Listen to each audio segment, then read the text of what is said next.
Hello guys, welcome back. बहुत लोग specification API use करते हैं, लेकिन 90% लोगों को यही नहीं पता होता है कि एक्चुअली अंदर हो क्या रहा है।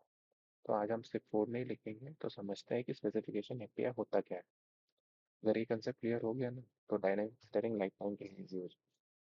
सपोज क्लाइंट डायनामिक फिल्टर्स भेज रहा है, जैसे नेम, ईमेल, आईडी, स्टेटस। या सारे ऑप्शनल है। कभी सिर्फ नेम आएगा, कभी ईमेल आएगा, कभी कुछ भी नहीं आ सकता है। तो क्या हम हर कंडीशन के लिए अलग अलग रिपोजिटरी मेथड बनाएंगे? तो बिल्कुल नहीं। तो ये प्रॉब्लम स्पेसिफिकेशन सॉल्व करता है। सिंपल लैंग्वेज में समझो कि specification is equal to dynamic where clause break. ये क्वेरी एग्जीक्यूट नहीं करता, ये सिर्फ कंडीशंस बनाता है। इंटरनली ये जेपीए क्राइटेरिया एपीआई यूज करता है। जेपीए के पास दो तरीके होते हैं क्वेरी लिखने के लिए: जेपीक्यूएल स्ट्रिंग बेस्ड और criteria API programmatic based. Criteria API में हम जावा कोड के थ्रू क्वेरी बनाते हैं, और स्पेसिफिकेशन उसी क्राइटेरिया एपीआई का रैपर है, जो डायनेमिक कंडीशंस बना के इजी करता है। स्पेसिफिकेशन के अंदर तीन मेन चीज़ें होती हैं: रूट, जिसको हम एंटिटी को रिप्रेजेंट करता है; क्राइटेरिया बिल्कुल जो क्वेरी बनाने का टूल है; और प्रेडिकेट मतलब कंडीशन। सोच लो, root is equal to table, predicate is equal to where condition, और criteria builder is equal to conditional बनाने का हेल्प है। तो जैसे आप देख सकते हो, मैंने एक नया कंट्रोलर बनाया है यहाँ पे, सर्च यूजर्स करके। तो उसके रिक्वेस्ट में अभी हमने कुछ चीज़ें, प्रीवियस यूजर रिक्वेस्ट है, उसमें हमने ईमेल, नेम और आईडी, क्योंकि हर के लिए हम अलग अलग तो क्वेरी नहीं बनाएंगे। तो हम क्या करते हैं, हमने एक नया मेथड बनाया जिसमें हमने स्पेसिफिकेशन क्रिएट किया है, जहाँ पे हमने एक user specification class dot search method बनाया। तो अभी हम देखते हैं कि ये सर्च मेथड है क्या। तो जैसे आप देख सकते हो कि मैंने बोला था आपको कि एक स्पेसिफिकेशन एक इंटरफेस होता है, और इसमें हमारा क्राइटेरिया बिल्डर है।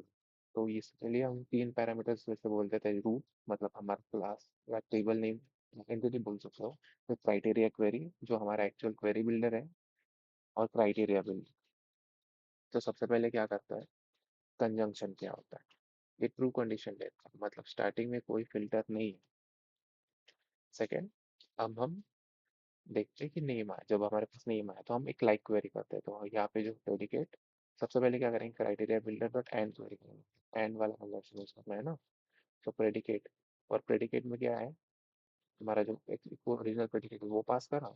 उसके बाद हमने एक नया क्राइटेरिया लिखा कि लाइक, जो रूट और डेट नेम मतलब नेम कॉलम का जो डेटा है, उसको हमने लाइक क्वेरी से मैच करा। सेम ये प्रीवियस कंडीशन को हमारा अटैच करते जाए, नेम का जैसे ईमेल का। अभी हमने यहाँ पे आईडी का भी प्रेडिकेट लिखा है, जिसमें हमने ऐड यूज करा है और इक्वल यूज करा है। तो इक्वल प्रेडिकेट इक्वलिटी चेक करता है। लाइक में हम एक परसेंटेज अंडरस्कोर यूज कर सकते हैं, जो मतलब कुछ स्पेसिफिक पार्ट ऑफ दे दिया तो लाइक दिस अंदर। अगर ये हमारा क्राइटेरिया बिल्डर। वैसे ही हमारा अगर अपने रिपोजिटरी मेथड है, तो यहाँ पे हमने एक एक्स्ट्रा इंटरफेस एक्सटेंड करा है, जिसका नाम है जेपीए स्पेसिफिकेशन एग्जीक्यूटर यूजर, जो हमें फाइंड ऑल बाय, और उसमें हम स्पेसिफिकेशन करके, जो हमने अभी इंटरफेस बनाया उसका इंस्टेंस देता है, वो मेथड का इंस्टेंस देता है। तो हम क्या करते हैं, हमारा जो सर्विस है यूजर सर्विस, उसमें हमने जैसे यूजर्स और यूजर रिपोजिटरी पर फाइंड ऑल, इसमें हमने क्या पास किया, स्पेसिफिकेशन पास किया। तो ये हमारा जो मेथड है स्पेसिफिकेशन यूजर स्पेक, ये हमें मिलता है। तो उसके बाद हमें लिस्ट ऑफ यूजर्स मिलेंगे, और हमने फिर उसको हमारे रिस्पॉन्स को रिटर्न कर दिया। तो हम काम करके इसको रन करते हैं।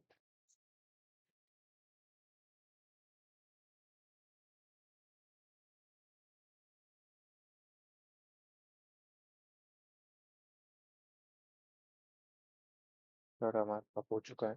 तो सबसे पहले हम क्या करते हैं कि सर्च यूजर्स, तो हमारे रिक्वेस्ट में अभी कुछ नहीं देंगे, ब्लैंक रिक्वेस्ट भेजते हैं। तो हमें पता चलेगा कि क्या रिस्पॉन्स, अभी हमारे पास रिक्वेस्ट में कुछ नहीं है। जैसे ही हमने रिक्वेस्ट भेजा, तो हमें पूरा डेटा आ गया। जैसे आप देख सकते हो कि हमारे पास 50 यूजर्स थे, तो सारे 50 के 50 यूजर्स उसने रिटर्न कर दिया। अब हम क्या करेंगे, हम एक एक पास करेंगे। जैसे अभी हम पास करते ही नहीं, हम यूजर 23 लेंगे अभी। हमने सेंड किया, तो हमें सिर्फ अभी स्पेसिफिक यूज़र 23 आया। अभी क्या करेंगे हम, ईमेल भी पास करेंगे, यूज़र 40 @gmail। अभी हम नेम निकाल देते हैं और सिर्फ ईमेल सेंड करते हैं। आई गेस हमारे पास यूज़र 40 @gmail.com करके कोई यूज़र नहीं है, तो हम क्या करेंगे, नेम यूज़र 23 की जगह 40 लिखते हैं, तो हमारे 40 का क्या ईमेल है वो भी पता चल जाएगा।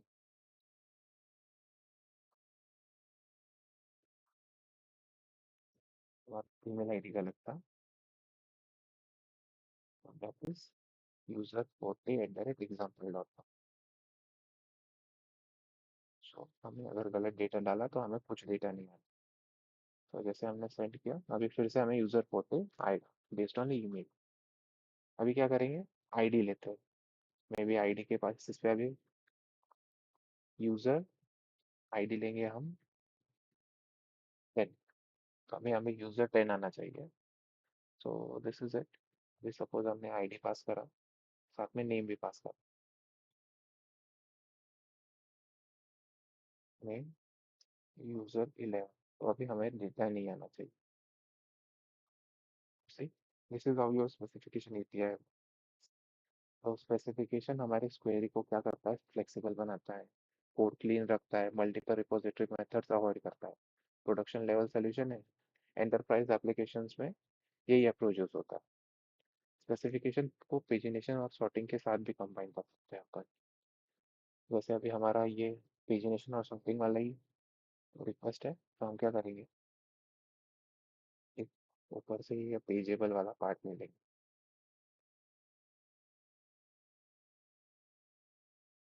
और जैसे हमने अभी ये पेजेबल रिक्वेस्ट ले लिए, इसमें शॉर्ट पास नहीं करना है अभी के लिए, सिंपल पेजेबल और कॉमा करके हम यहाँ पे पेजेबल पास कर देंगे। सो और ये हमारा लिस्ट नहीं आएगा, अभी ये पेज आएगा,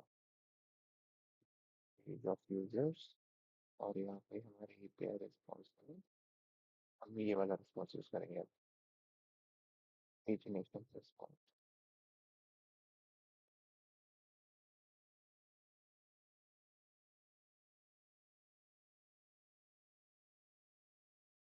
जैसे हमने पेजिनेशन रिस्पॉन्स बना लिया, उसके बाद हम रिटर्न करेंगे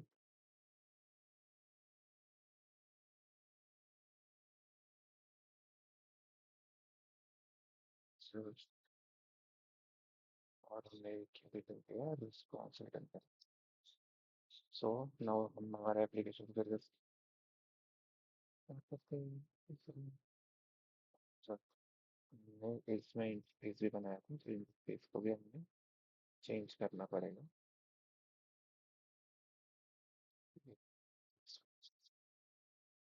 So now our method should work.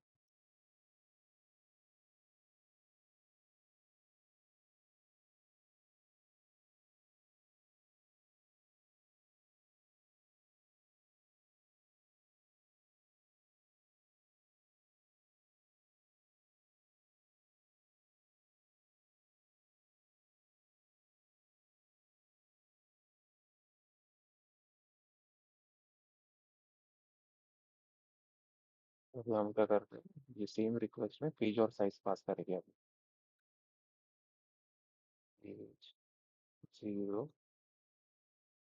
5 10। तो अभी हमें 10 यूजर्स का डेटा आना चाहिए। सही, जब आप देख सकते हैं तो यहाँ पर 10 यूजर्स का डेटा है। आज हमने क्या सीखा कि स्पेसिफिकेशन एपीआई क्या है, क्राइटेरिया एपीआई क्या करता है, प्रेडिकेट का रोल क्या है, और डायनामिक फिल्टरिंग कैसे काम करती है। अगर ये कंसेप्ट क्लियर हो गया हो तो आप नॉर्मल स्प्रिंग डेवलपर से एक लेवल ऊपर। थैंक यू फॉर वॉचिंग, और अगर आपको ये कंसेप्ट समझ में आया हो तो please like share and subscribe.